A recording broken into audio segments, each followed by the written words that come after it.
Hi, I'm Diane Marie Collins, and I am visiting with Ed Copley. We're going to talk about a really special project. Hi, welcome. Oh, thank you, Diane. Thank you.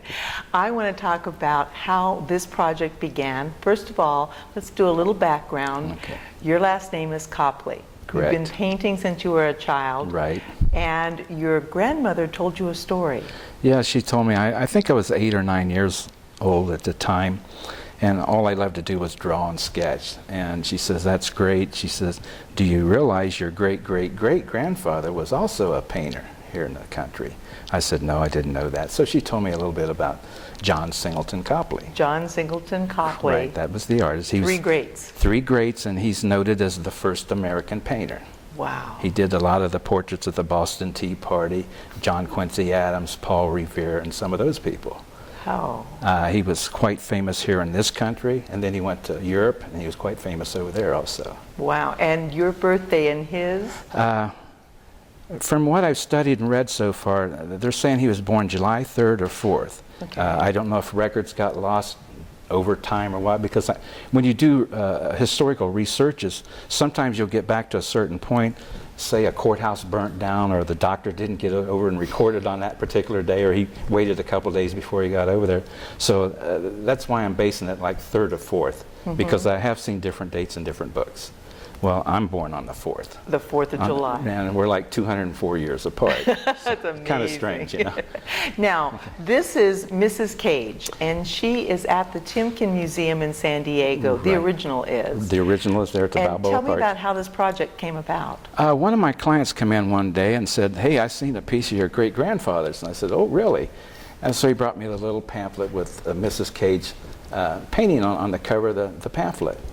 So I made a trip over to take a look at it, because I always want to see his work. If I'm in a certain city, I'll go to the museum and see if they have one of his pieces. Right. And I know they have a large collection at the National Gallery in D.C.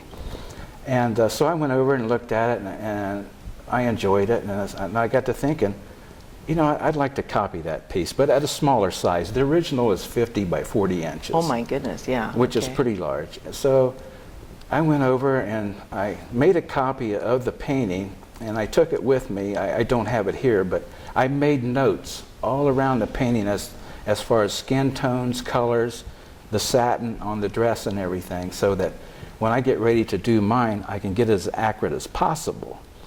And I spoke to a couple people over at the Timken when I was there, and they said, sure, you can bring your easel in and set up.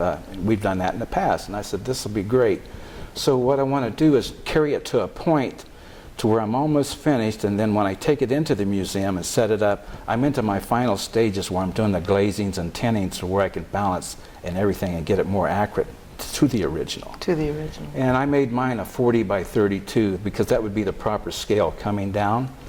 And when I do my layouts, I can show you here, I do a grid. I can see that. Okay, and once I do my grid, then I proportion it up. I do like a 1-inch square. And this proportion worked out. 1 inch here is 4 inches over here. It looks like graph paper's been laid over the painting. And this goes clear back to the Egyptians. They gridded everything off. That's how they did their artwork on walls and so forth. And that's how they were trained from the master back then. So it still works today. I enjoy it a lot better than people using projectors or cameras and things like that, because it distorts. This way it's more accurate. So I figured I would go that way. And I normally don't carry my sketches this far. Once I do my grid, I'll do just a quick outline, because I'm going to do a lot of the corrections with the brushes. But I figured since you're going to film this on camera today and everything, I would kind of fill it in, make it a little easier to view.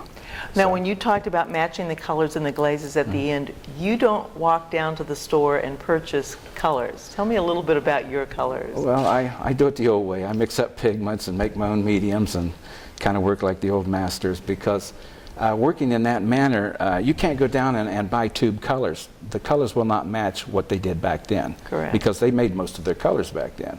So to get it the way I want it, that's how I work.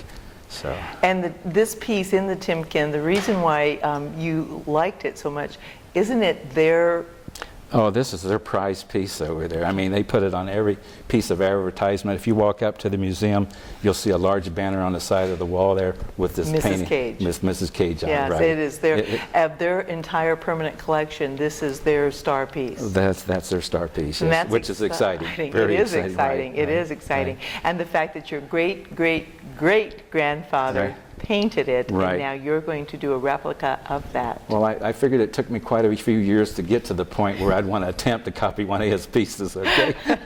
And now I feel I'm ready. Well, So, seeing your other pieces and just the Yeah. beginning of this, it's an exciting project. What is the target date for this? I hope to have this completed in a couple months. Okay. Yeah. Well, that's So- just amazing. And I'll take shots along the way, like in between the progress of the We piece. definitely want to Okay. document Okay, this. good. Definitely. All right. Well, thank you for Well, sharing thank that you, with DM. us It's today. been a pleasure. You're welcome. Okay. And we'll be back. Okay.